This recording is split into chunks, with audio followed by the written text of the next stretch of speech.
El periodismo ha cambiado bastante en los últimos años. Ya una persona con un celular se siente periodista, ¿no? Carlos Loret de Mola, que es una persona que no se le ha ido una, sino se le ha venido 3, 4 veces en montajes como el de Polet. O sea, no corroboró una información que supone que un periodista debe de corroborar. Cuando ellos emiten la opinión, poder ir en contra de la opinión, ¿no? Claro.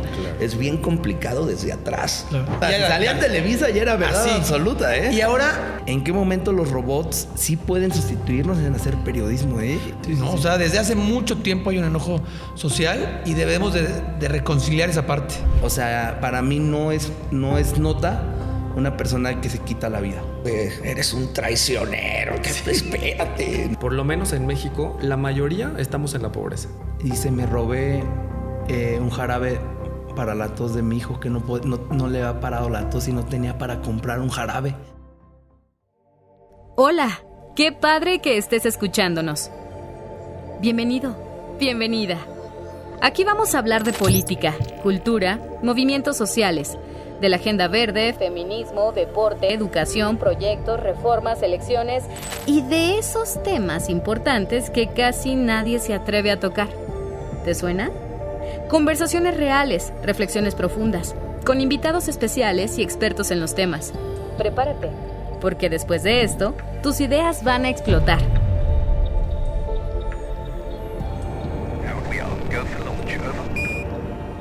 Vas a salir con respuestas, pero seguro con más preguntas.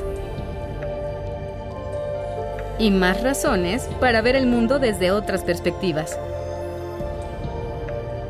Esto es Fuera de Vista. Al micrófono, Fausto Vallejo y Jesús con G. Bienvenidos, bienvenidas una vez más a Fuera de Vista. Nos da muchísimo gusto poder tenerte un capítulo más en donde, además de entrevistar a gente que nos tiene información de primera mano, pero además interesante, pero además con datos duros, pues siempre echamos el relajo en este podcast. Pues siempre hablamos de todo, que eso es lo importante y lo maravilloso. Y como cada capítulo, como cada episodio, pues no vengo solo. Conmigo también se encuentra mi querido Fausto Vallejo. ¿Cómo estás? Bienvenido. Jesús, ¿cómo estás? Gracias Jesús. Gracias aquí también a nuestros invitados, a Leo y a Josué, que ahora son, bueno, sobre todo en el caso de Leo, que siempre entrevista, ahora le va a tocar un poquito el ser entrevistado, y pues Josué, que es un experto también en medios de comunicación, y con mucho gusto estar aquí con todos. Bienvenidos a este podcast. Josué, Leo, ¿están listos para entrarle duro al tema? Vamos a darle. ¿Podemos hablar de todo o no? De todo.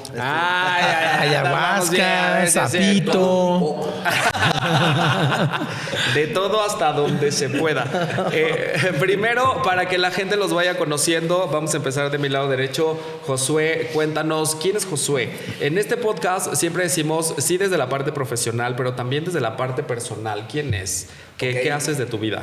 A ver, Jesús, me llamo Josué Alemán, tengo ya casi 11 años viviendo en esta hermosa ciudad, en Morelia. Yo vine aquí por un tema familiar, realmente no llegué por un tema profesional. Después, poco a poco, me fui desarrollando a lo que me dedico. Yo soy de Guadalajara, siempre me he dedicado al tema de publicidad, al tema de gestión de medios, de consultoría política, y pues básicamente eso soy. A nivel humano, pues me gusta mucho el básquetbol, el golf, deportes ya más de viejito, porque me lastimé la rodilla. Qué triste. ¿Haciendo qué?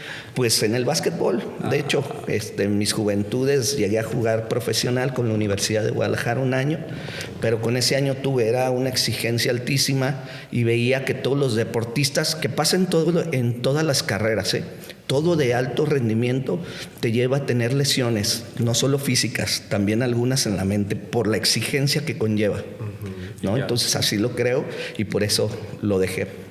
Él es el verdadero me chingué la rodilla y entonces ya no podía hacer nada. Exactamente.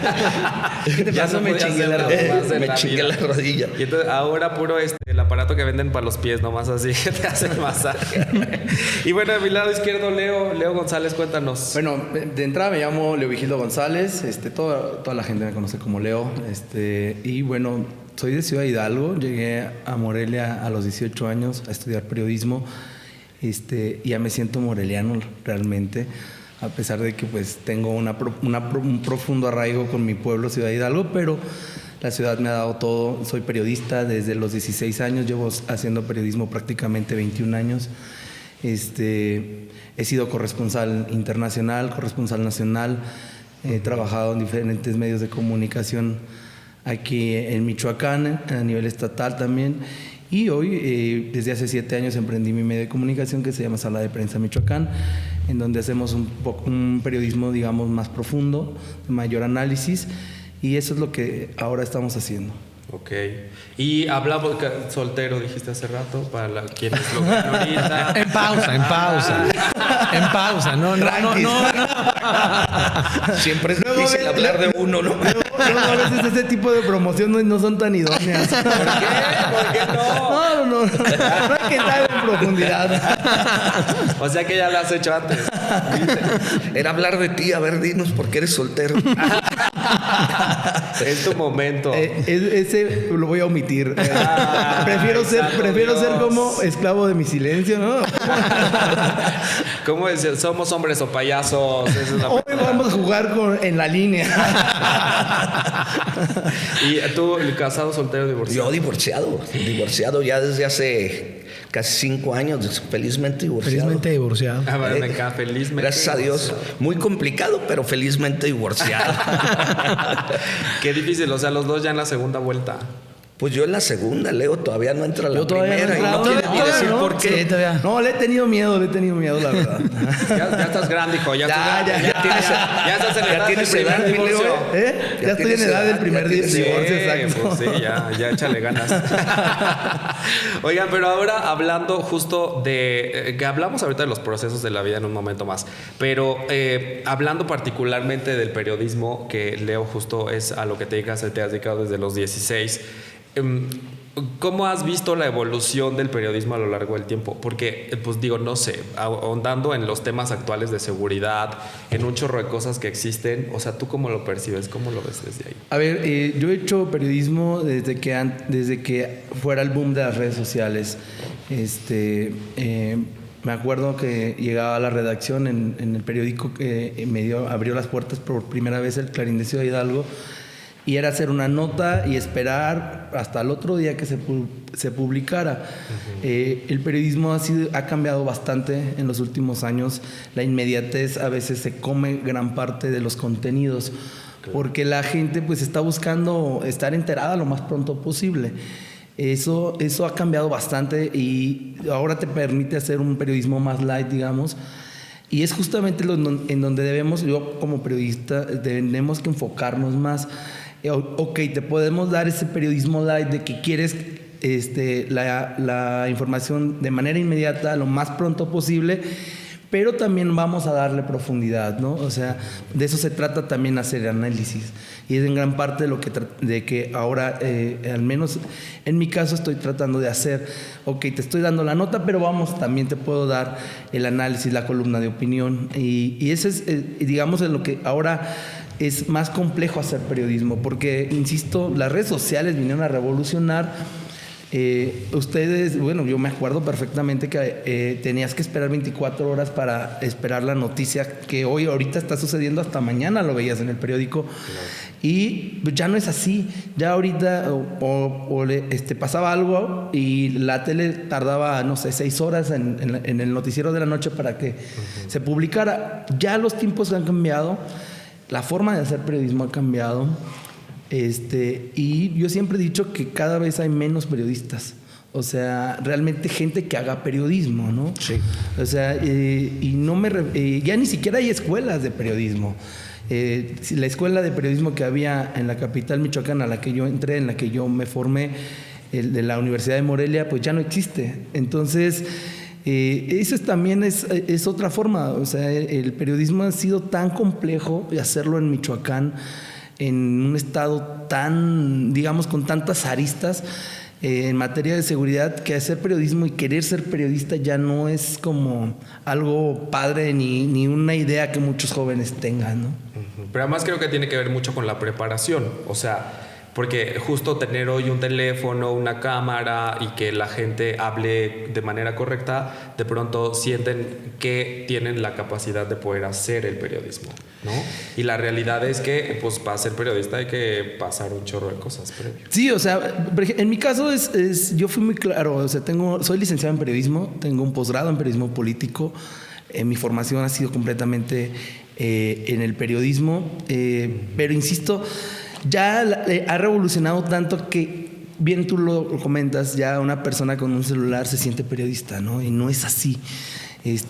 O sea, sí pueden comunicar y está bien y tienen tienen las redes sociales para hacerlo sin ningún tipo de problema, pero lleva a hacer periodismo, lleva otras cosas, ¿no? Lleva un tema de ética, la visión simplemente de un periodista pues cambia un poco. Tener contexto de los hechos es lo que nos hace distintos y diferentes, ¿no? Sobre todo yo creo que la parte de investigar, porque ya hoy nadie investiga, ¿no? O sea, yo hoy veo una nota de cualquier otra parte del mundo y luego la veo aquí en Morelia y yo, o sea, ¿ustedes estaban allá en el lugar de los hechos o qué? ¿O cómo sucedió? Porque justo de la parte de investigar, ¿no? Y la parte de proporcionar una información verídica. Pero, Josué, justo del otro lado de la moneda, porque tú que lo haces desde la consultoría política, pero además también desde participar en la contención, porque al final eso también es parte de tu chamba, ¿cómo ha evolucionado esta parte? Porque, pues digo, no sé, hoy por hoy la verdad es que todo el mundo le puede tirar a todo el mundo, pero así, mira, rapidísimo. No, y se creen periodistas, como bien dice Leo, y lo hemos platicado con Leo, porque a veces que nos ven juntos somos grandes amigos, llegan las críticas y todo esto, y les digo, a ver, tú no sabes quién es Leo González, cuánto ha pasado, cuántos años le ha costado tener este criterio, tener este espacio en los medios, como para hacer a veces juicios muy cortos. ¿Qué pasa? Cuando viene la evolución del periodismo junto con las redes sociales, hubo una democratización. Ya podías competir tú como influencer con Televisa. Claro. O sea, te dieron esa oportunidad, o alguien que escribe con proceso, ¿no? Y entonces esa masificación y esa democratización de los medios le dio apertura a mucha gente. Y en esta apertura también se cometen obviamente muchos errores, ¿no? Y viene lo que se llama la infodemia, y viene lo que se llama masificación, manipulación, con fake news, con todo esto. Y entonces corremos muchos riesgos también de información, ¿no? Pudiese ser como cuando decían que solo existía la televisión y te decían que iban a llegar los extraterrestres y que todo eso, y la gente se asustaba. El chupacabra. El chupacabras, 1993. Eran historias, eran 1993. Cortinas de humo. O sea, cortinas estoy de humo. poniendo esto como inicio, porque también dentro de las redes sociales se corre ese peligro, ¿no? Claro. Te empiezan a llegar muchas informaciones bajo el mismo sentido, ¿no? Que si tomas agua con limón y tal, te vas a curar del cáncer. Y otro te dice, y luego intentan decir que es información y que a base de eso y generan hasta artículos. Ese no es periodismo. Claro. O sea, tenemos que tener mucho criterio también todos los que estamos aquí para leer realmente lo que es información, lo que nutre a una sociedad y lo que también a una sociedad en cierto segmento lo vuelve de alguna manera nada. Y nos pasa también en muchos segmentos. Ahora lo que vas a manera de contención también, o a manera de cómo hacer una aproximación, de llevar los mensajes, pues siempre desde la consultoría y desde nuestra gestión de medios tratamos de buscar a los más serios, ¿no? A los que sí traen un background, a los que sí tienen credibilidad, a los que sí están trabajando, y no irte también a la infodemia, porque poco a poco va a ir perdiendo valor, Aunque sean redes sociales y sea una masificación, realmente van perdiendo valor y se van metiendo en un nicho donde va a ser muy, muy difícil crecer, ¿no? Y no hablo de los influencers, hablo de los que quieren hacer comunicación y sentirse periodistas a partir de tener un celular y tener un artículo en las manos, ¿no? Que también abrió un poquito el tema, digo, hablando de un poquito de lo que era antes el periodismo y lo que es ahora.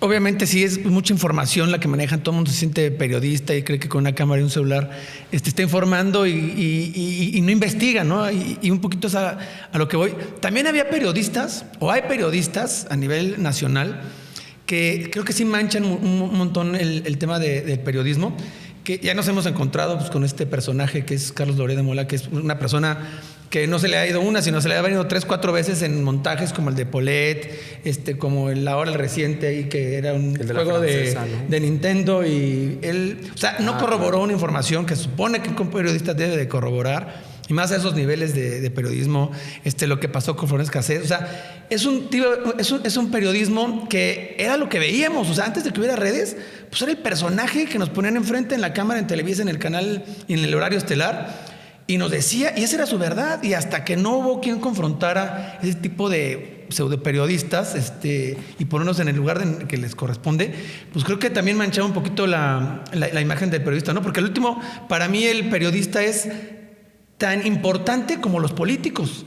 Sí. O sea, porque la responsabilidad de informar es como la responsabilidad de gobernar y de administrar los recursos. O sea, porque ustedes como periodistas, casi los considero gente que realmente investigan, que realmente buscan fuentes dignas, que no nada más es de, pues me dijeron, aquí está el video y vamos a pasarlo, o vamos a dar esta nota, ¿no? O sea, creo que es la capacidad de investigación que se tiene. Pero creo que hizo un cambio de un antes y un después a cómo era el periodismo. Y creo que la responsabilidad de gobernar es la misma responsabilidad de los que están informándonos al grueso de la población, porque a veces nada más el círculo rojo de repente se entera de 2 o 3 cosas, y la población pues es a quién le hacen caso, ¿no? Entonces creo que es importantísimo esto que están diciendo, y el que ya la labor periodística es más difícil, pero también creo que ha ayudado mucho lo que ha pasado con las redes sociales, ¿no?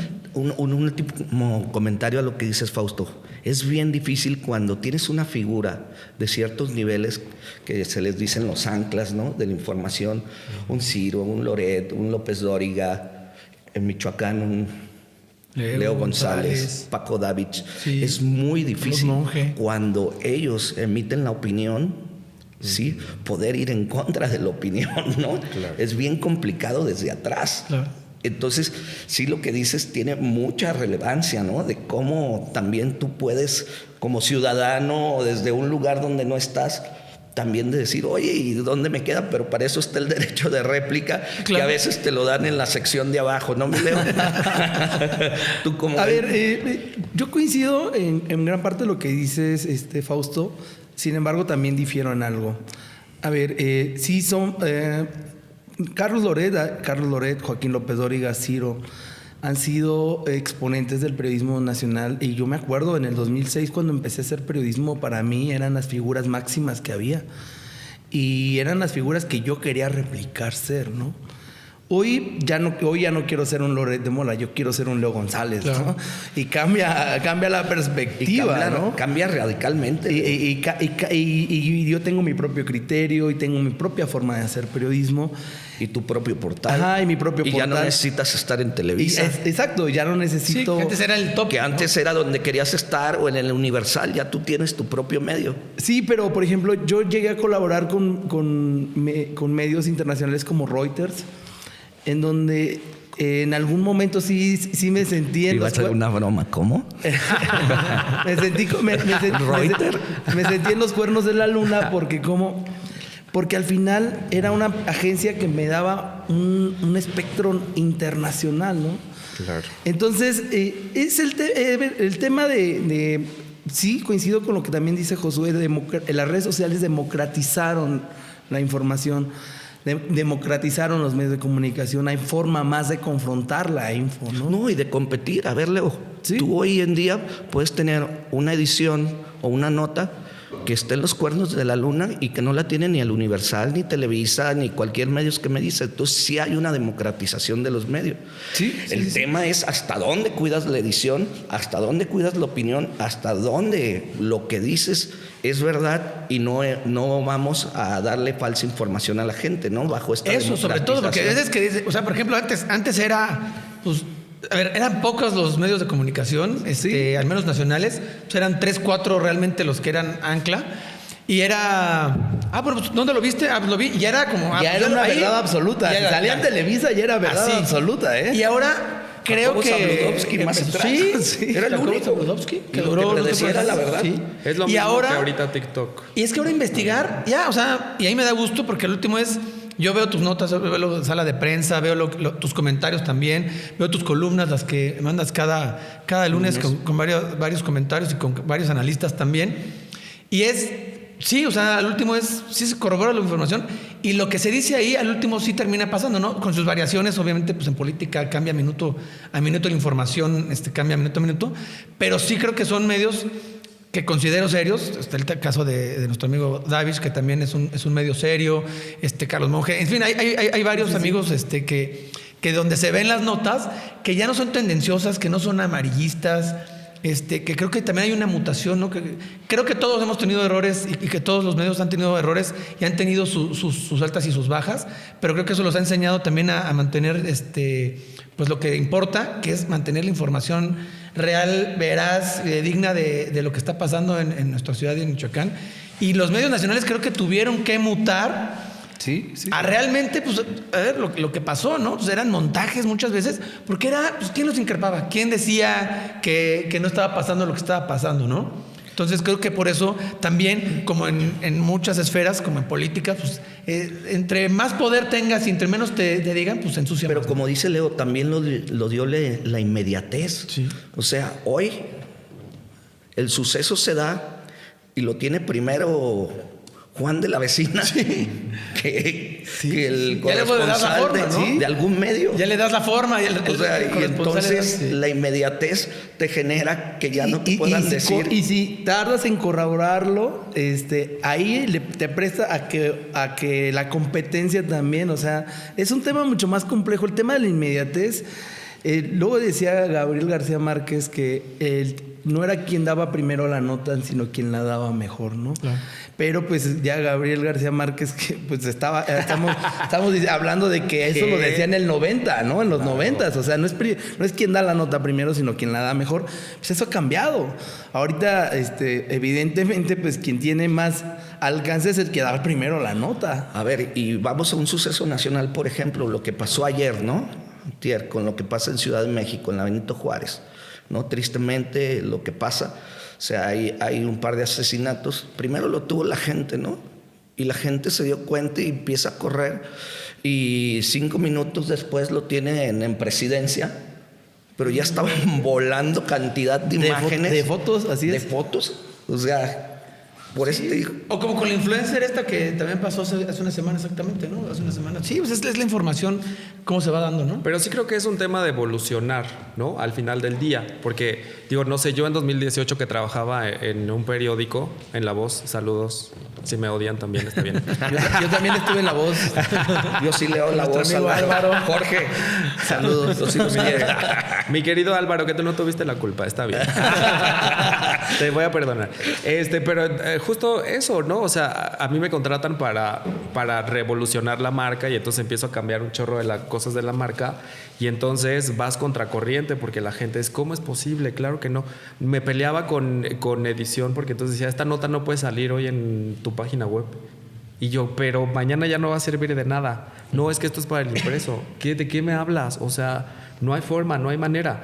Y creo que eso forma parte de la evolución. Y justo evolucionar está ligado de la mano con crecer. O sea, y crecer en todos los sentidos, como profesional, como estratega, como absolutamente todo, ¿no? O sea, pero Jesús, la evolución no siempre tiene que decir que sea buena.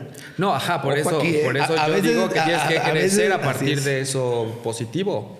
Yo también coincido. A veces el tema pensamos que evolucionar, por ejemplo, estaba viendo que una de las preguntas era sobre el tema de la inteligencia artificial, ¿no? Uh-huh. Yo recibí capacitación hace un par de semanas en temas de inteligencia artificial y periodismo. Yo pensé que peinado, güey, con el más guapo. Me veo más guapo, ¿verdad? No, es que fui con un nuevo barbero y es bastante bueno el güey, ¿eh? Saludos. Te dejó bien el güey. Pero no, a ver, estábamos hablando de la inteligencia artificial.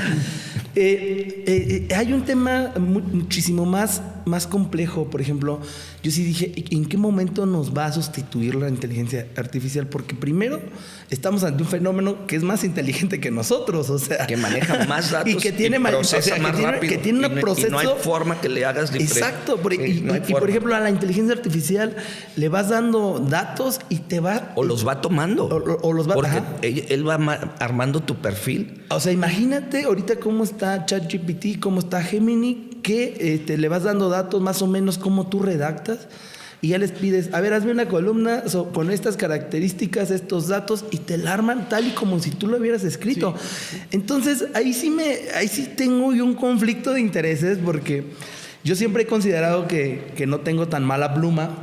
Entonces, pero de repente cuando veo como le pedí nada más para experimentar a ChatGPT que me hiciera una columna con mi estilo, de acuerdo a los artículos anteriores que había escrito, y me la hizo prácticamente con mi mismo con mi mismo estilo de redacción. Sí, la vimos ahí en tu medio, muy publicada. No, pero sí, no, ChatGPT. Sí, se te olvidó quitarle unas cuantas palabras. Algo más en lo que te pueda ayudar. No, pero imagínate, o sea, ¿cómo es posible, así, al estilo que yo consideraba, o sea, mi estilo es innegable, o sea, claro, cómo inicio una columna y cómo la remato, ya no es algo que sea único de ti. Entonces, eso es preocupante también, porque en qué momento los robots sí pueden sustituirnos en hacer periodismo, ¿eh? Y pues eso está muy complejo. Y en muchas cosas, pero imagínate en lo que a mí me preocupa. Bueno, es que no sé si voy a ser empleado yo de ellos o ellos de mí. O sea. Es que pones hasta recetas médicas o análisis médicos y te los dan tal cual. O sea, el último es pues ya muchas de las carreras que están, hasta dónde van a llegar y hasta dónde se va a tener que permitir regular el tema de la inteligencia. Yo creo que no, ya la visión ahí, sí. ¿no? Se tendría que poner en la regulación, sobre todo, por lo que dices. O sea, ya le pides al ChatGPT o a cualquier app de inteligencia artificial, me duele aquí, tengo esto. Sí. Lo que antes era en Google, que me trajaba 10,000 enfermedades. No, ahora ya te puede decir ese sí, casi te receta. La bronca con ChatGPT es eso, que sí es mucho más exacto que mucho Google. Más. No, Google te decía cáncer terminal y era una gripa. Sí. Me duele aquí, casi luego tienes hipocondriaco, imagínate. Sí, yo me hice hipocondriaco porque dije, tengo un montón de enfermedades porque tengo los síntomas de todo lo que me dice, y este es más certero. Claro. Pero yo sí pensaría, la verdad, que no hay que tenerle miedo a la tecnología. La verdad es que la inteligencia artificial, ¿no?, es maravillosa. Sí. Yo la verdad es que no he descargado ChatGPT, no pienso hacerlo porque siento que ya no hay vuelta atrás después de eso. De hecho, no hay vuelta atrás. De hecho, no hay vuelta atrás. O sea, todo lo vas consultando ahí. Exacto. O sea, se vuelve como la enciclopedia de antes, que ibas y buscabas. Claro. Sacaban los tomos. Aquí está bien fácil. Oye, esto.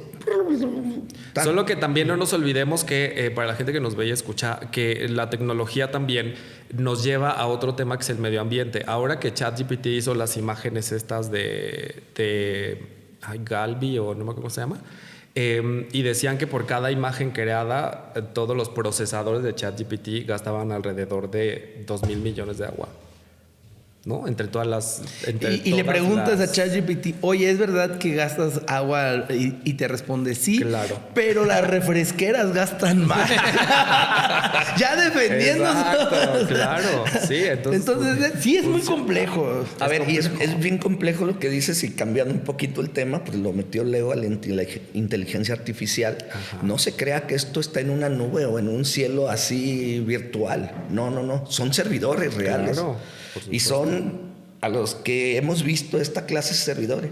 Es como este fraccionamiento o más grande, lleno de servidores. Y claro que se necesita agua y se necesita luz para refrescarlos. Obviamente ya hay tecnología vía solar, pero no es suficiente. O sea, de verdad, todo esto que nos llega de tecnología, sí hay detrás un hardware muy importante. No es que esté volando en el cielo como pensamos, ¿no?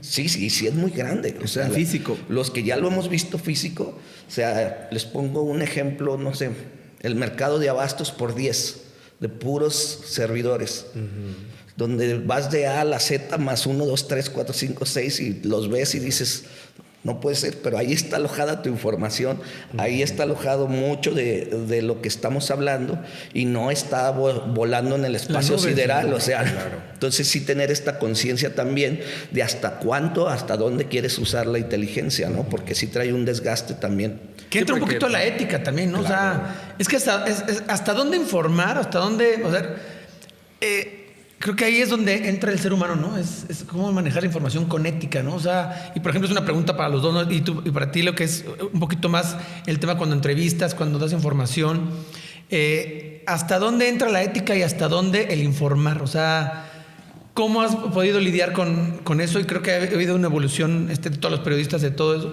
pero y que se han enfrentado, yo creo que sobre todo eso, ¿no?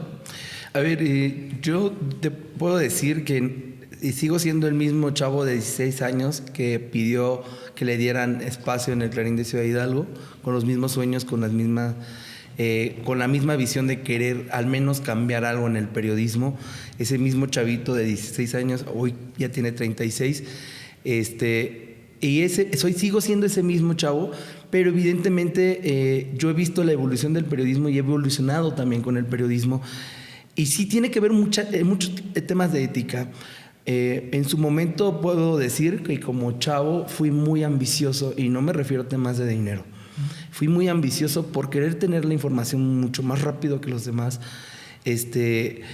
Fui ambicioso por, digamos, que tener información que fuera de mayor impacto, y pagué las consecuencias, ¿no? En su momento, pues, generé a veces hasta animadversión, ¿no? O sea, pero pues sí tiene que ver un tema de ética. Y también considero que el crecimiento, o sea, al pasar de los años, pues también ya uno va siendo mayor consciente del alcance de sus palabras, ¿no? Pero sí, o sea, yo he llegado a que me han denunciado por daño a la propia imagen, o sea... Daño moral. Sí, o sea, yo ya he tenido ese tipo de conflictos a ese nivel. Y sí tiene que ver mucho, sí tiene que ser, y ahora pues sí considero que sí tiene que ser el periodismo con un mayor rigor ético. Pero pues el problema es la democratización, o sea, el problema es la apertura de tanta gente. Todo el mundo escribe, todo el mundo quiere llegar a tu lugar. Todo el mundo ya es crítico. Y lo pongo también en contexto para los chavitos, todo el mundo quiere ser influencer, todo el mundo quiere hacer un podcast, todo el mundo quiere hacer ya un gamer. Todo fuera de vista, que es un gran podcast. Sí, el mejor. Pero es verdad, o sea, la apertura y pierdes mucho el foco. Continúa, no te quería pero justo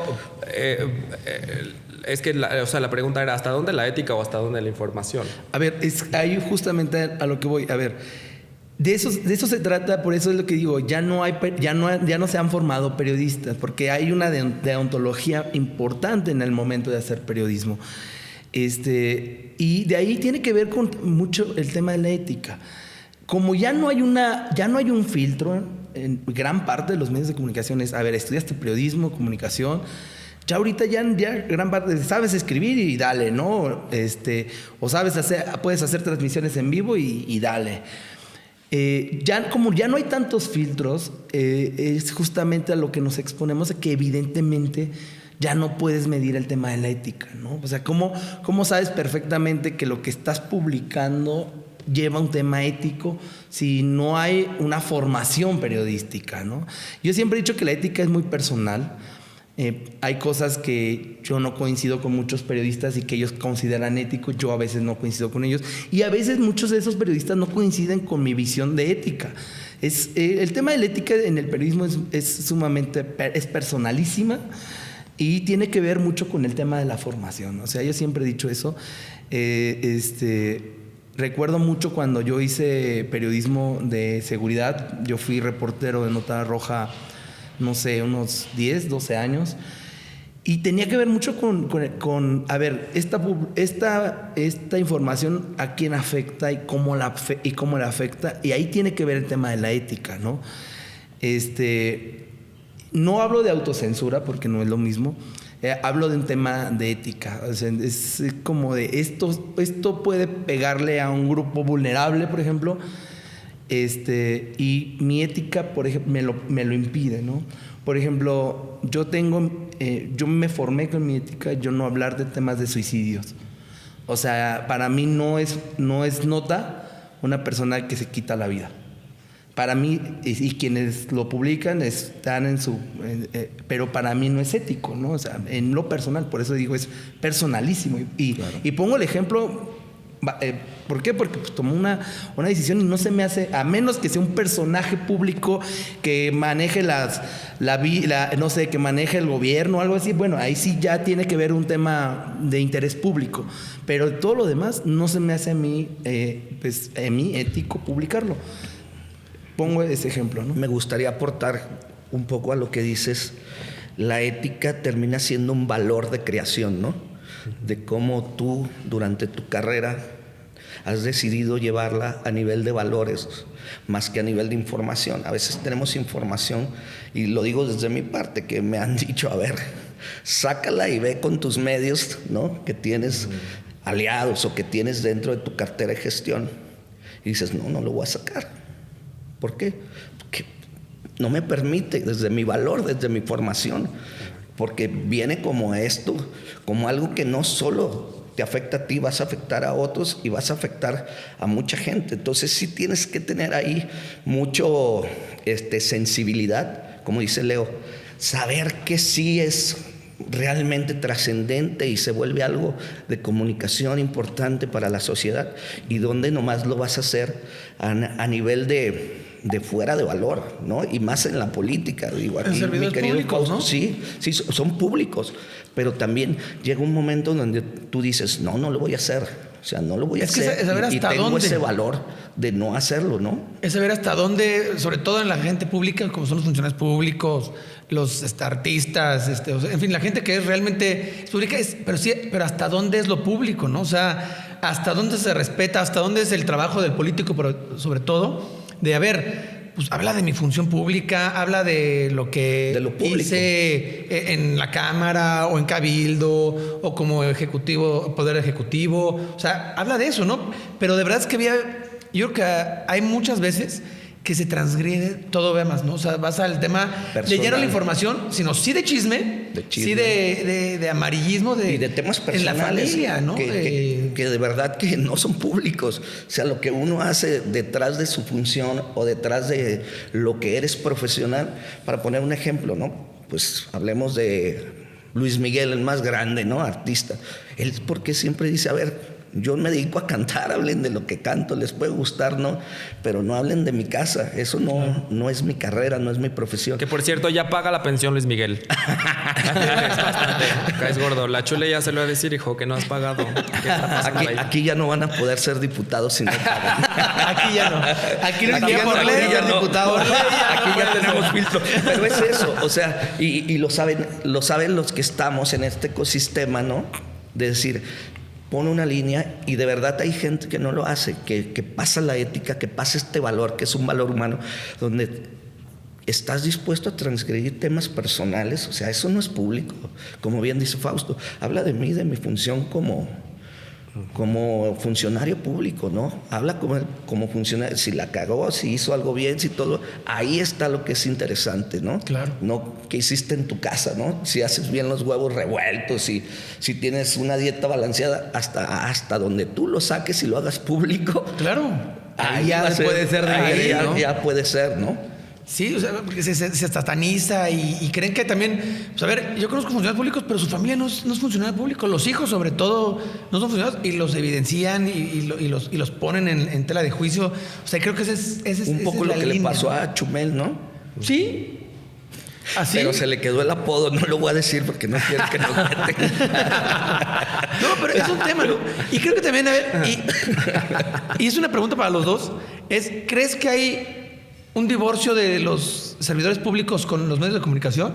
¿O cómo ves? O sea, por el antes y el después, o sea, no generalizo, pero ¿crees que hay un divorcio y que ya más bien toman las redes? Antes, sí había un cierto respeto.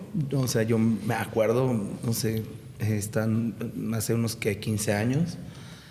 Yo llegaba a una dependencia de gobierno y, pues, no manches, eres el de La Voz, ¿no? Sí. Eres el reportero de La Voz. Ay, cabrón, entonces te daban un respeto importante, ¿no? Al menos un lugar, ¿no? Es el de La Voz, ay, cabrón. Entonces, pues no, pues ahorita ya es muy distinto. El trato ya es muy diferente. Pues porque evidentemente muchos políticos dicen, bueno, lejos de invertir en medios de comunicación, mejor invierto en mis propias redes sociales y pues ni modo, ¿no? Uh-huh. Sí ha cambiado el trato, ha cambiado bastante. Sin embargo, yo siempre he dicho, los periodistas somos imprescindibles, ¿no? Sí. O sea, los que sí somos periodistas, los que sí hacemos periodismo somos imprescindibles, porque al final somos quienes marcamos la pauta en el tema de la democracia, ¿no? O sea, somos los que confrontamos los datos, los que vamos un poco más allá de la info inmediata.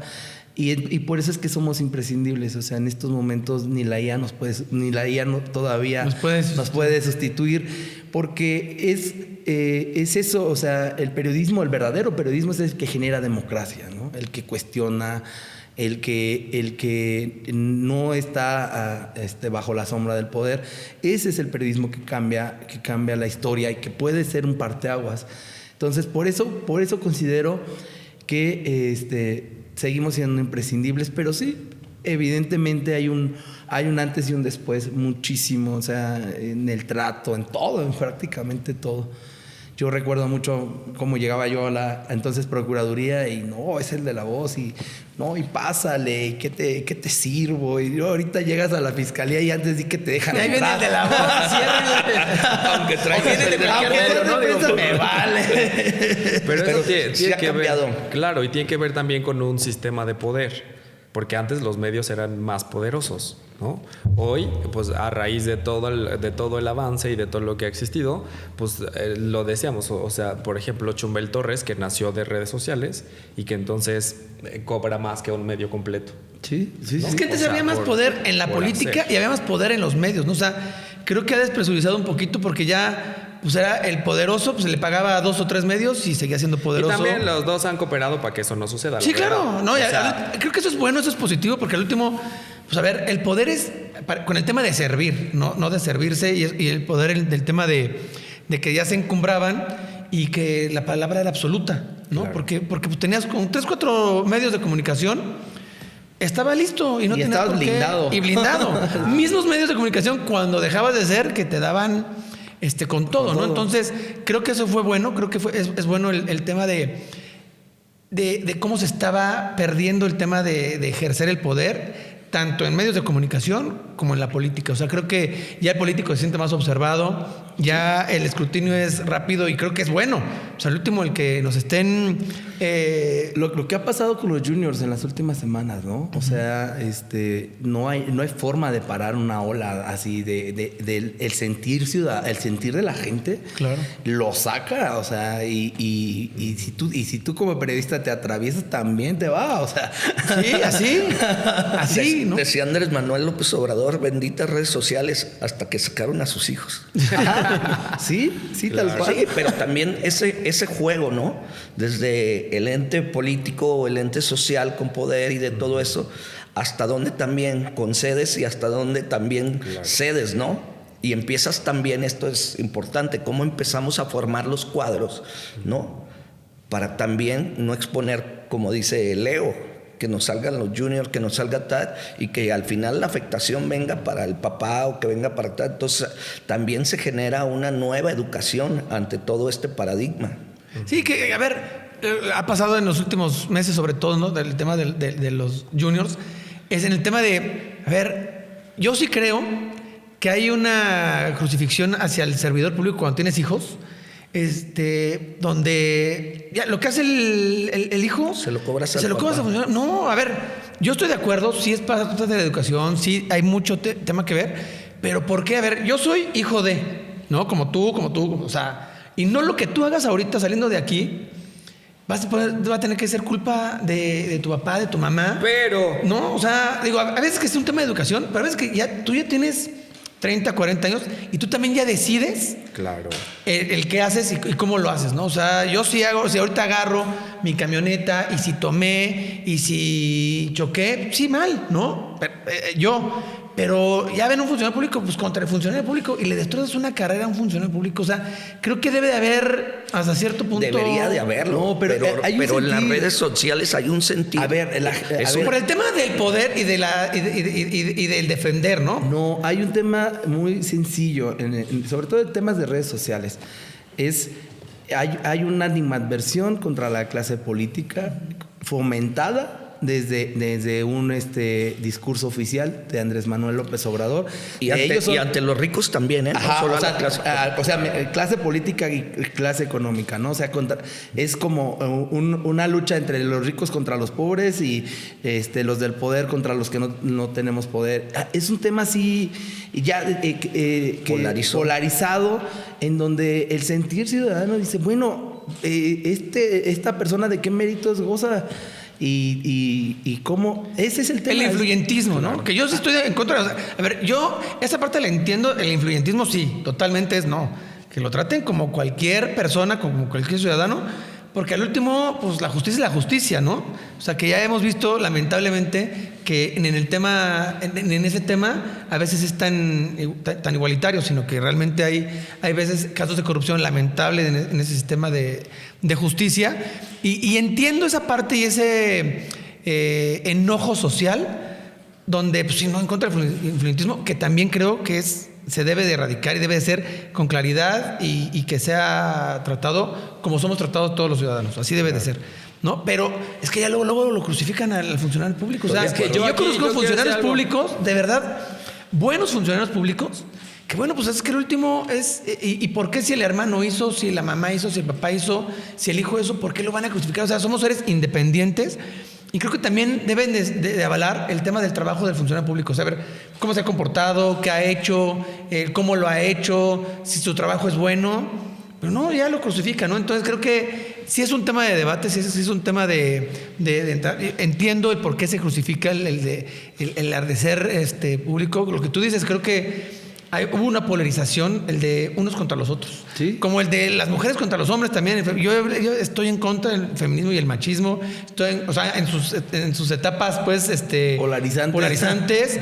Estoy en el tema del político contra el periodista, contra el obrero, contra el empresario. Pues no, a ver, los empresarios nos dan trabajo. O sea, si no se atrevieran ellos a poner una empresa y a generar empleos, pues ¿qué sería de México? El gobierno no da empleos. O sea, el gobierno no se encarga de darte trabajo. Entonces, pero sí hay un resentimiento contra la gente que tiene y contra la que no tiene, que hay muchas aristas en eso. O sea, creo que hay el tema de oportunidades debe de cambiar en México, pero pues no significa que el empresario sea enemigo del obrero, ni que el político tenga que ser enemigo del periodista. O sea, creo que eso, como sociedad... Pero 6 años no lo repitieron. Claro. Que debemos de tener nosotros como sociedad el poder revertir eso, ¿no? O sea, creo que también en los nuevos mandos ejecutivos debe de caber la prudencia para que eso termine. O sea, no es fifís contra... Pero no va a terminar. Pero a ver, Mira, abre un discurso- paréntesis rápido. Van a ver el podcast y vas a decir, va a ser un podcast de fifís. Te lo juro. Claro. Cuando no, o sea, al contrario, lo que queremos es aportar. Los voy a invitar algo. a mi colonia para que vean. No, y parte de la idea de este podcast, o sea, es el poder tener todo tipo de personajes, Claro. o sea, que puedan tener voz. No somos un medio de comunicación, o sea, no nació para eso, sino es para poder nosotros, el poder dar nuestra opinión, el poder decir esto lo creo bueno o malo, independientemente de si sea bueno o no. Invitar aquí a periodistas como ustedes, a comunicólogos, a políticos, pero también a sociedad civil, que queremos que nos platiquen y que nos digan su parte, ¿no? O sea, al último es escuchar a todos. Este es el tercer podcast que tenemos. Son los terceros invitados, lo cual que son amigos, y son gente que yo les reconozco todo el trabajo que han hecho. Pero también creo que debe de haber aquí gente de sociedad civil, o sea, la gente de la colonia tal, donde, oye, es que me ha pasado esto y esta es mi experiencia como ciudadano y nos hemos visto obligados a esto y esto. O sea, el ver, el sentir de ellos, el por qué, porque hay un enojo social. Sí. ¿No? O sea, desde hace mucho tiempo hay un enojo social y debemos de reconciliar esa parte. Yo simplemente lo veo cuando publicamos, no sé, alguna nota tal vez contra Morena o contra la presidenta Claudia Sheinbaum, que no necesariamente tiene que ser en contra, sino simplemente cuestionando, ¿no? Chayoteros, así tal cual, o sea... no puedes decir nada bueno porque pero ya... no, o sea, es real, ¿no? Pero es el discurso que se ha manejado, que se manejó durante 6 años con Andrés Manuel, que desde las mañaneras, chayoteros, o sea, porque no piensan como yo. ya radicalizado y radical, todo. ajá, o sea, yo lo digo, o sea, también nosotros lo hemos experimentado, pero pues yo ya me acostumbré. Pero sí, no, yo estuve en campaña hace un año en un tema. A mí me gusta siempre conversar y más que yo soy ideológico, o sea, obviamente uno tiene sus ideas, las defiende y va por donde cree que puede él implementar o yo implementar las ideas. Pero yo me encontré en campaña, o sea, bueno, me dejaron de hablar. No amigos, porque si no, realmente no serían mis amigos, pero sí mucha gente que estimo enojados. Oye, pero es que ¿por qué esto? Cuando les das las razones, de verdad me encontraba con eso. Híjole, deberíamos de ser el sector menos ignorante. Y hay veces que sus opiniones eran con ignorancia. O sea, es que ¿quién te dijo? Pues es que en las redes sociales, es que no, es que infórmate. O sea, discúlpame, pero las cosas no son así. Entonces, hay ignorancia en todos los niveles, ¿eh? O sea, claro, sí. No solo en los que son de escasos recursos, que no tuvieron oportunidad, no. Yo veo una ignorancia preocupante en un sector de nivel medio alto, donde te dicen, no, es que así, es que no es así.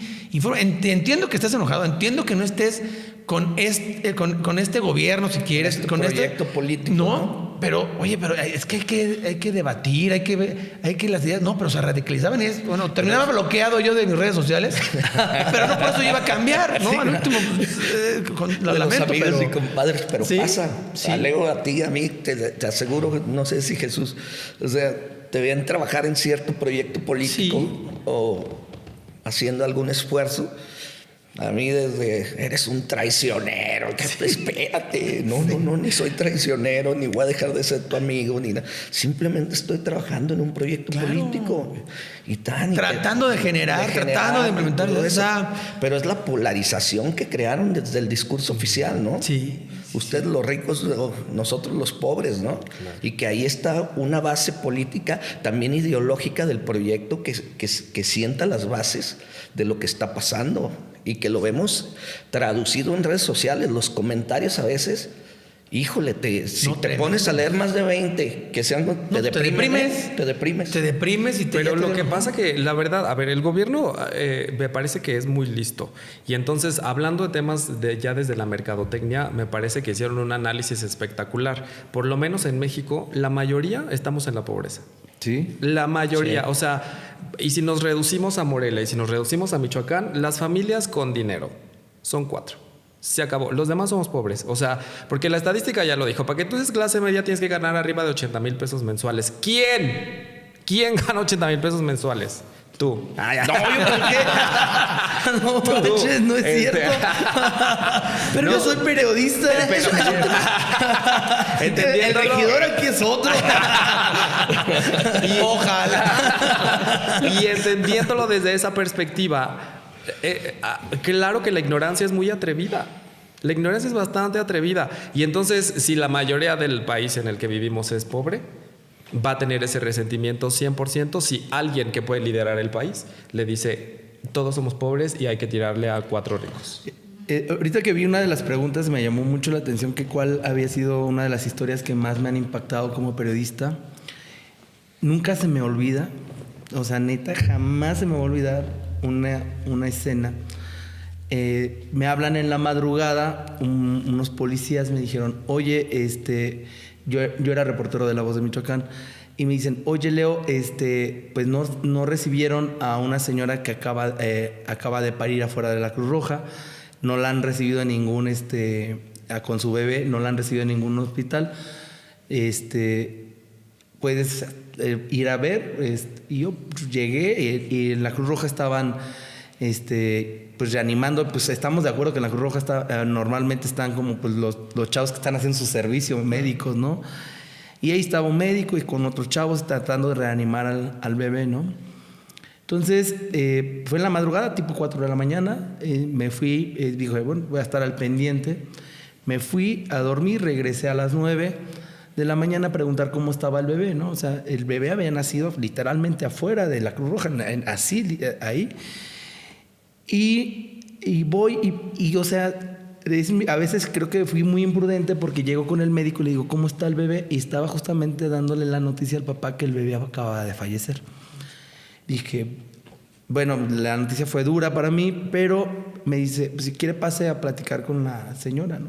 Voy, le digo, señora, ¿cómo está? Me dice, ¿usted es periodista? Le dije, sí, soy periodista, le pido por favor que publique que mi bebé intentó vivir, pero así mueren los pobres, ¿no? No, o sea, salí y o sea, literal, me puse a llorar, o sea, y eso que yo era un reportero de Nota Roja que normalmente veía historias o sea, literal, veía todo el tiempo, veía ese tipo de historias. Así mueren los pobres. Dije, no te pases, o sea, porque ella si hubiera tenido el dinero para pagar un hospital privado, seguramente su hijo estaría vivo. Literal, llegué a la redacción y me puse a escribir la nota llorando. Es una de las cosas que nunca se me van a olvidar en la vida. Y no es la historia, no sé, creo que eso nunca se me va a olvidar, es de cómo, ojalá que escribas cómo mueren los pobres, ¿no? Y esa es una anécdota que sí me marcó. Hay un antes y un después de esa historia en mi vida. Y que hay algo de mucha realidad en eso, ¿no? Y hay muchísima realidad, muchísima. Y es muy triste, tantas historias. Hay una historia que llegué, o sea, tenía muchos contactos. Sinceramente, llegué a ser en su momento uno de los periodistas con más contactos en temas policiales que había en Michoacán. O sea, tenía desde un policía hasta un procurador, así literal, o sea, de que me mandaban mensajes, que me daban información. Entonces me habla un policía y me dice, acaba de llegar una detenida a Barandillas, por si te interesa la nota. Y dije, bueno, pues andaba ahí cerca y llegué. Pues, ¿qué hizo la señora? No, antes sí se podía tomar fotos y publicarlas, ¿no? Y la señora estaba con un bebé en brazos, y le tomo la foto y le digo, señora, ¿por qué la tienen aquí? ¿Por qué la detuvieron? Y dice, me robé un jarabe para la tos de mi hijo, que no le había parado la tos y no tenía para comprar un jarabe. O sea, un jarabe para la tos. Y se había robado un jarabe para la tos y unos jugos. Y dije, no, o sea, estábamos hablando de 200 pesos, ¿no?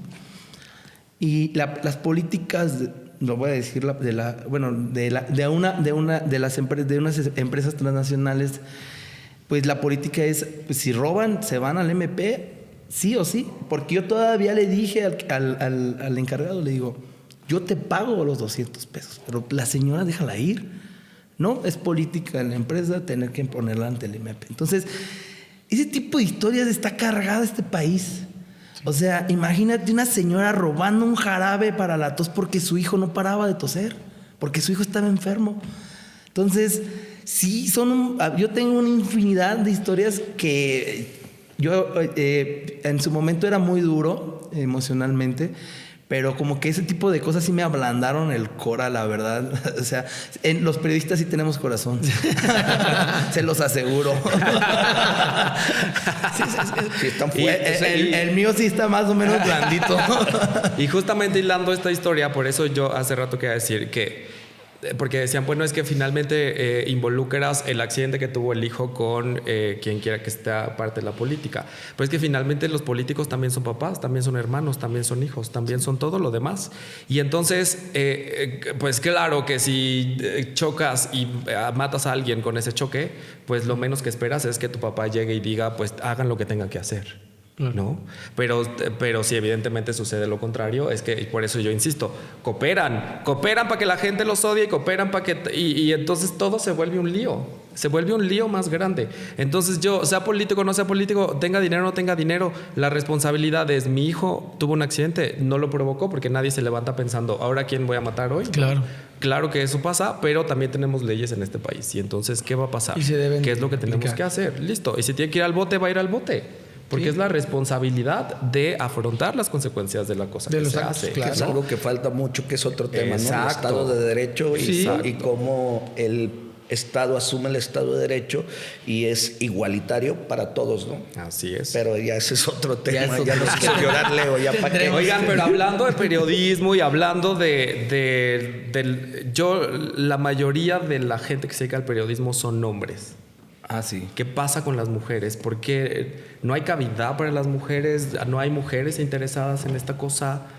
¿Qué pasa? Porque digo, en Michoacán... ¿Conoces tú más el medio, Leo? En Michoacán, Aquí en Michoacán. en mi psique solo está Verónica García. de mujer, y que hace un trabajo maravilloso en el periodismo. No, sí, hay un grupo importante que hacen periodismo, mujeres valiosísimas. Verónica García es una de ellas. Rocío Marín, que es la directora de noticias de Canal Daniela. 13. Pati, en el Congreso. Patricia Monreal es una de las Patricia plumas Monreal. más, de las mejores plumas que hay Yo en creo que de las Michoacán. mejores. Esta niña que se acaba de ir a Nueva York, la que era la directora de... Melissa Pérez Eignini. Melissa Pérez. Entonces hay bastantes, e incluso en la Nota Roja, Liliana Jiménez es un referente en la Nota Roja, y compite literal con puros hombres, ¿no? Laura Yadira. Laura Yadira está al frente de un medio de comunicación. Son pocas las que están al frente de medios de comunicación, eso también hay que aceptarlo. Claro. Pero las que han sido valiosísimas, o sea, están haciendo periodismo de alto nivel. Patricia Monreal, por ejemplo, Vero García, ellas hacen un periodismo de mucho nivel. Yo podría comentarte pues, con una ética muy rigurosa.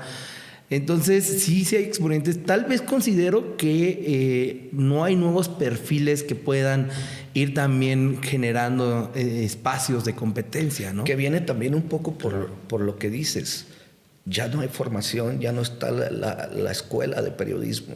Entonces, realmente se vuelve complicado, y se va a volver complicado también generacionalmente para los que están, tanto como hombres como mujeres. No solo no van a faltar mujeres, van a faltar también hombres. Porque hoy lo estamos viendo. O sea, los periodistas de alto impacto, en pocas excepciones, una de ellas Leo, todos pues ya están pasando a tener una edad donde... a mí todavía me dicen, Leo... Suena muy triste. Sí, no, a mí me dicen, eres parte de una nueva generación de periodistas. Sí. Y yo, cabrón, o sea, eso era a los 20 años, ¿no? No, pero es un poco de eso, tanto para mujeres como para hombres. O sea, la formación, lo que falta es empezar a formar nuevos periodistas para que realmente tengamos, ¿no? Que yo lo veo por ahí, más que por un tema de género. Es que ya le trabaja el tema de influencers que de periodismo, ¿no? O sea, como que dicen, no necesito eso si yo tengo un celular, tengo un micrófono y con eso yo puedo hacer y decir lo que yo quiero. Que está increíble que hoy una persona con 1 millón de seguidores tenga más credibilidad que alguien que se dedica a estudiar y el proceso y hace todo lo que se tiene que hacer. Lo hablas a nivel social, ¿no? Claro, por supuesto. Sí. Y también a nivel profesional. Porque no sé. Sin embargo, por ejemplo, mucho al Círculo Rojo, normalmente estos perfiles que tienen muchos seguidores, normalmente a los Círculos Rojos no llega la info. Por eso te lo decía. Sí, a nivel social, sí. No creo que en los círculos, no lo creo, porque son círculos que están más hechos a base de información, donde checan la información y todo eso. Pero sí es cierto, Jesús, o sea, hay influencers que con 1, 2, 3 millones tienen más influencia que hasta mismos medios de comunicación a nivel social. Sí, hacer un contrapeso espantoso luego con información tan horrible. Por ejemplo, ahora que sucedió lo de esta chica que asesinaron en Guadalajara, Valeria, y yo decía, ¿qué tienen en la cabeza? ¿Por qué están replicando el video? O sea, ¿por qué lo estás compartiendo otra vez? Si ves, o sea, la gente lo compartía y yo, ¿qué? Y ya habían hecho culpable a la que terminó. O sea, que no sé cuál haya sido. O sea, porque probablemente, sí. Yo también la culpo. Pero al último es.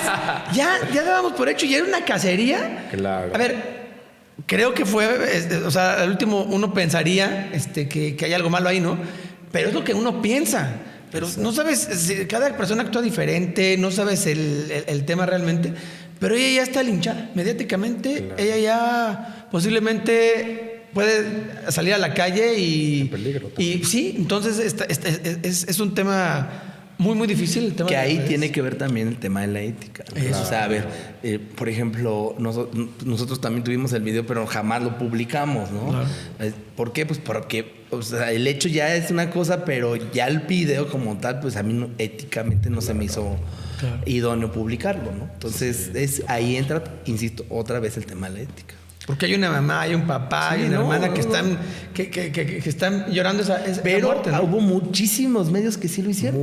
Muchísimos. ¿Serios? ¿Medios serios? Claro. Sí, muchos medios serios que yo pues decía, ¿qué tiene en la cabeza, güey? Sí. Bueno, la conclusión es que tengan 1 millón de seguidores para que les crean lo que quiera que sea. Cómprenlos ahorita en Dubai. Chinos, japoneses, Que nos sigan donde sea. Oigan, pero para ir cerrando, justo en este podcast siempre hablamos del consejo gratis, ¿no? ¿Y cuál sería el consejo gratis que le dan a toda la gente que nos ve hoy? Incluso para quienes quieren dedicarse al tema, para quienes hacen también tu labor, porque luego cuando a mí me preguntan, oye, quiero estudiar comunicación, ¿cómo ves? Olvídalo, cambia de carrera, no hay manera. Abogado, médico, lo que sea, cambia de carrera, no hay forma. Pero en general, ¿cuál es el consejo gratis para la vida, para la sociedad, para el profesionalismo, para todo lo que sucede en el mundo? ¿Empiezo yo o tú? Si quieres yo. A ver. Yo siempre he dicho que he tenido una ventaja en los medios de comunicación. Y esa ventaja es muy clara. Desde los 15 años yo quise ser periodista. O sea, yo sabía que iba a ser periodista y que me iba a dedicar a esto toda la vida, ¿no? O sea, entonces eso me dio una ventaja porque a los 16 años ya estaba tocando la puerta para ir aprendiendo cómo se hacía periodismo, cómo se hace periodismo. Entonces, llego con una ventaja importante a la universidad a los 18 años. Yo insisto, o sea, cuando uno sabe lo que quiere y hacia dónde va, las cosas por sí solas llegan. Y el tema es, hay que ser ambiciosos en lo profesional, ¿no? O sea, yo siempre fui ambicioso en lo profesional. Siempre quise estar en los medios, en medios internacionales, medios nacionales. Siempre quise que mi nombre pesara. Y jamás me di eso en dinero, jamás. Yo quería que Leo Vigildo González apareciera en los medios internacionales, en los medios nacionales, más allá de si me daban dinero o no, ¿no? O sea, nunca me fijé en eso. Entonces eso también me dio una ventaja. Es el consejo que les doy. 1, si saben lo que quieren, aplíquense. Y 2, sean ambiciosos en lo profesional. O sea, sean ambiciosos con ustedes. O sea, sean ambiciosos de ustedes, de crecer, no sé. Y sigo siendo ese mismo ambicioso de quiero crecer, quiero más. Porque pues de eso se trata la vida a veces, ¿no? Ok. A ver, cuando abrí mi agencia hace ya muchos años, hay una frase que siempre está puesta a la entrada de la agencia, ¿no? Que es, haz que suceda. Que es un poco no ponerle pretextos a las cosas que haces. Que seas generoso donde estés. Y porque cuando hablo con chavos les digo, si yo haya tenido dinero o haya esperado a tener dinero para poner mi agencia, seguramente nunca la haya hecho. Lo tuve que construir y no me ponía pretextos. O sea, no había un pretexto diario. Si tenía que ir a un lado o a otro y caminar lo que tuviera que caminar, aunque no tuviera dinero, estaba dispuesto a hacerlo para no generarme algo hacia mí. Y como digo, cuando tienes esa energía de hacer lo que suceda, también, como dice Leo, solas llegan las cosas después por el trabajo mismo, que no pusiste pretextos. Claro. Haz que suceda. Es que yo sí creo que luego en el tema de emprender, en el tema de dedicarte a lo que te apasiona, la gente le tiene mucho miedo, pero no le tiene miedo a la carrera, le tiene miedo a el precio que se tiene que pagar para tener lo que quieres tener, y muy poca gente está dispuesta a pagar ese precio. La verdad, correcto. O sea, ¿sí? Porque quieras o no es un precio alto, es tiempo, es lana invertida, sacrificio de la familia con amigos, todo. Tiempo, hay lágrimas, todo. Hay de todo dentro de este camino, tristezas y los que... En mi caso estuve en muchas balaceras, por ejemplo, arriesgando la vida, claro. Recibí amenazas, o sea, y si me dieran la oportunidad, la vida o Dios, de volverlo a vivir, lo haría sin ningún tipo de problema, porque es algo que amo hacer periodismo, amo lo que hago. Entonces eso me da una ventaja importantísima. Y es tener disciplina, ¿no? A lo que quiero. O sea, Sí, la meta es disciplina. como cuando vas, cuando estás haciendo un ejercicio con una meta es, sí, o sea, de repente vas a sentir bajoneado y no vas a querer ir, pero mientras tengas la disciplina y las ganas de querer hacer las cosas, Y es no como se logra. Y no ponerte pretextos. Sí, no, es que pretextos hay un montón. Hay un montón.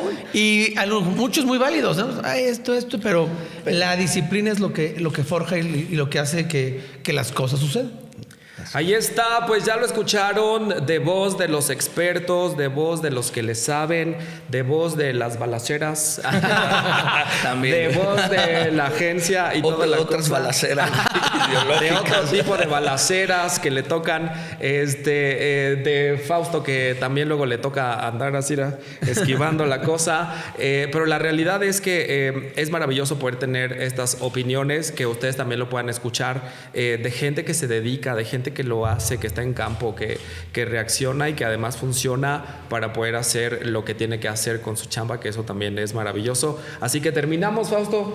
Consejo gratis. Gracias. También. No, más que consejo es agradecerle a Josué, a Leo, personas que realmente he conocido desde hace mucho tiempo, que hemos tenido hasta discrepancias donde no coincidimos, pero al último es buscar las coincidencias, ¿no? Y les respeto mucho la labor, el tema de la comunicación y del periodismo, es un tema que no se debe de perder. Creo que hay que poner atención en eso y reconocerles, y el que nos hayan acompañado también el día de hoy a este diálogo abierto donde podemos preguntar y comentar lo que querramos. Creo que es y queda abierta la invitación porque de aquí van a salir varios temas seguramente polémicos que me gustaría que platicáramos, Jesús, y que pues agradecer nada más el que estén aquí. Un gusto como siempre. Gracias, Gracias. Fausto, también por la invitación. Gracias. Muchas Gracias, gracias. Jesús, gracias, Ahí está, pues terminamos este episodio. No te pierdas el que sigue porque igual va a estar bueno. Tenemos nuevos invitados. Recuerda suscribirte aquí a nuestro canal. Pícale a la campanita para que te llegue la notificación rápidamente. Y no te pierdas el próximo episodio de Fuera de Vista, que va a estar espectacular. Muchísimas gracias. Gracias. Vámonos. Gracias. Vámonos por un tequila, que hace bastante calor. Vámonos.